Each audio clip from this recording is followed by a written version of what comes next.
చివరిగా పలికిన మాట, నీ చేతికి తండ్రి నా ఆత్మను అప్పగిస్తున్నాను. యేసు ప్రభువారు ఆయన ఆత్మ తండ్రి ధైర్యంగా అప్పగించగలుగుతున్నాడు. మనం అప్పగించగలుగుతున్నామో లేదో నువ్వే చూసుకో.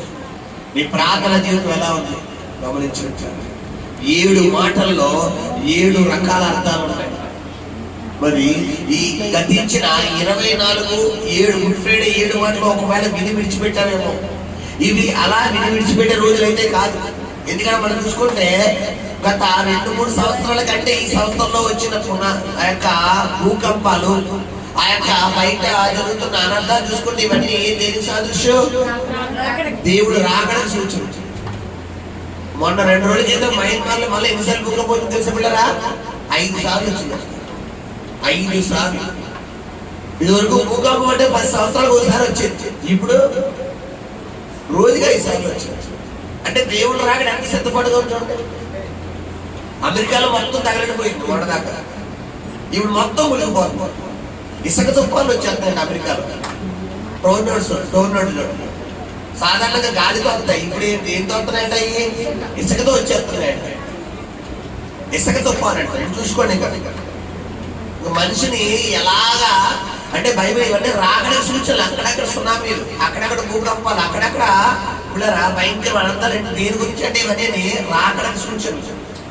కాబట్టి ఇంత గొప్ప రక్షణను నిర్లక్ష్యం చేసిన ఎడలా ఎట్లా తప్పించుకుంటావు?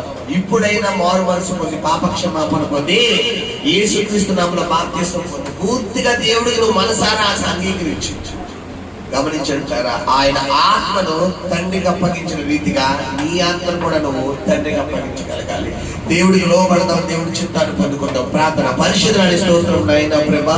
అయ్యా ఇదిగో నాయన మొదటి మాట ఇదిగో నాయన క్షమాగుణం కలిగి ఉన్నాడు, మీరు మాతో మాట్లాడారు నాయన.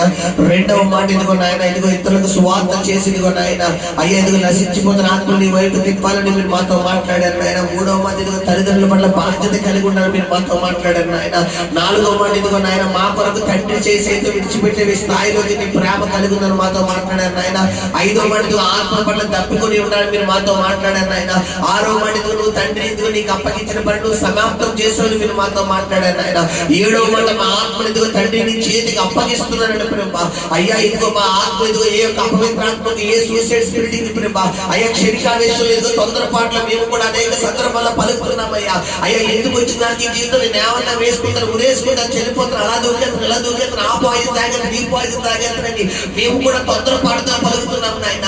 అయితే ఇదిగో నాయన తండ్రి నువ్వు ఇదిగో నీ తండ్రికి నాయన యేసయ్యా ఇదిగో నీ ఆత్మను ఎలాగైతే అప్పగిస్తున్నావో అదే విధంగా మమ్మల్ని కూడా ఈ లోకానికి నువ్వు ఏ ఉద్దేశ నిమిత్తం పంపించావో ఆ యొక్క చిత్తం నెరవేర్చే వరకు కూడా అయ్యా మా ఆత్మ దేనికి అప్పగించకుండా నీకే అప్పగిస్తామని మేము లోబడుతున్నాము నాయన. నువ్వు పలికిన 7 మాటలు మీరు జీవితంలో నెరవేర్చబడును గాక, నెరవేర్చబడును గాక.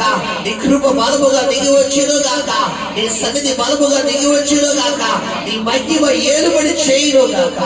కృపతో నింపమని తోడే ఉండమని సహాయం చేయమని వేడుకుంటూ కృతజ్ఞతలు చెల్లిస్తూ సమస్తానికి చేతిగా అప్పగించుకుంటూ యేసు నామములో అయ్యా 7 బిడ్డలను అద్భుతకరంగా వాడుకున్నందుకు వందనాలు చెల్లిస్తున్నాయన. నీకే మహిమ చెల్లిస్తూ యేసు నామములో అయ్యా నెక్స్ట్ ఇదే టైం సొంత మంత్రములు మేము ఆరాధించుకుందాము గాక, అద్భుతమైన కార్యం జరగడు గాక. తోడే ఉండమని యేసు నామములో ప్రార్థిస్తున్నాము తండ్రి. ఆమేన్. హల్లెలూయా.